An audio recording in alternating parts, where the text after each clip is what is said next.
Hello again, folks. Another horror movie coming at you today. This is The Hills Have Eyes.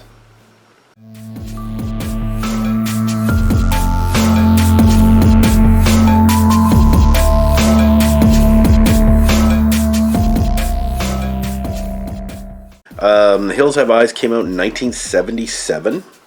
Considered a classic or a cult classic. Brought to you by director Wes Craven. Wes Craven, you may be familiar with his other works such as A Nightmare on Elm Street, as well as The People Under the Stairs, Scream, and I believe he also did Swamp Thing. A little out of place, but there it is. This one, out of all the ones that I've seen, I would consider this one to be his very best. Now, I did just see this, so that's saying something. What it is, it's about a middle American family on vacation with they're hauling a big trailer behind their station wagon, and they're taking a trip across the desert in the southwestern U.S. on their way to California. They'll suffer some setbacks, as in like their car breaks down or all that kind of stuff, and they are harassed by another family, a family of inbred mutant desert dwellers that are cannibals. It's family versus family. One being your typical white bread, the nuclear family of the 1970s, and the other being this fucked up band of weirdos that live in the hills and feed on other people, surviving however they can, I suppose. The movie actually goes out of its way to show you both sides of the story. I think that's pretty interesting.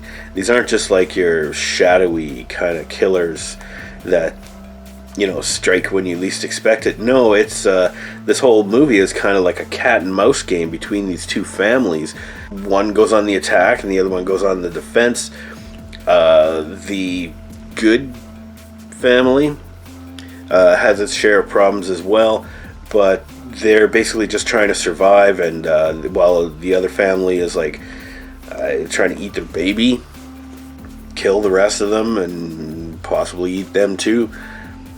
Yeah, it's pretty bizarre, and there's some disturbing stuff that happens in here, in terms of like assault and murder, baby cannibalism. No babies are harmed in the filming of this movie, at least as far as I know.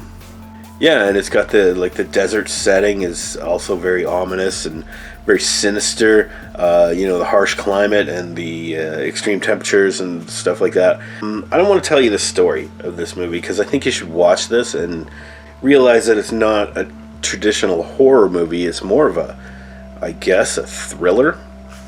Entertainment Weekly describes it as harrowing and nasty. I will agree with that. Yeah, these are some messed up people in this movie, and the things that they do to each other is, pretty extreme. I did find it quite scary and suspenseful.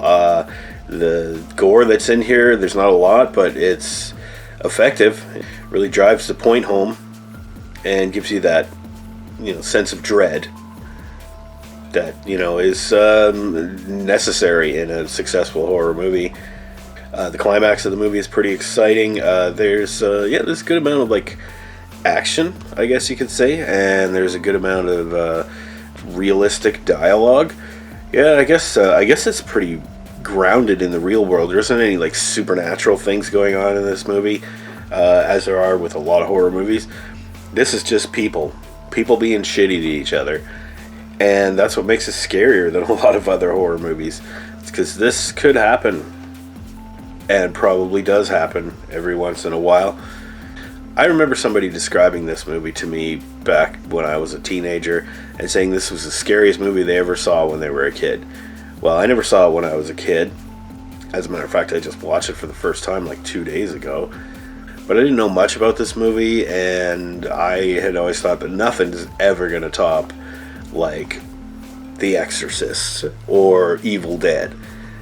If I had seen this when I was a kid, I probably would have thought this was pretty damn scary, but I still don't think it's quite up there compared to those previous two movies I just mentioned. But as a matter of fact, there's less actual like horror in this movie than I was expecting. That's not to say that I was disappointed in any way, because what you get is you get a little bit more human, fucked up human psychology in there.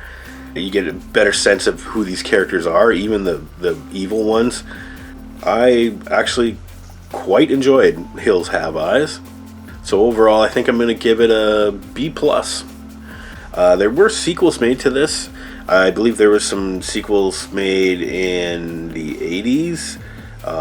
Hills Have Eyes Part 2 and possibly Part 3. And then I know that they rebooted this in the new millennium, and I think there's a sequel to that as well. And Wes Craven's been involved pretty much with all of this stuff. And I guess he really believes in this story and the concept of it, and I think it's pretty interesting. I might have to check some of those movies out.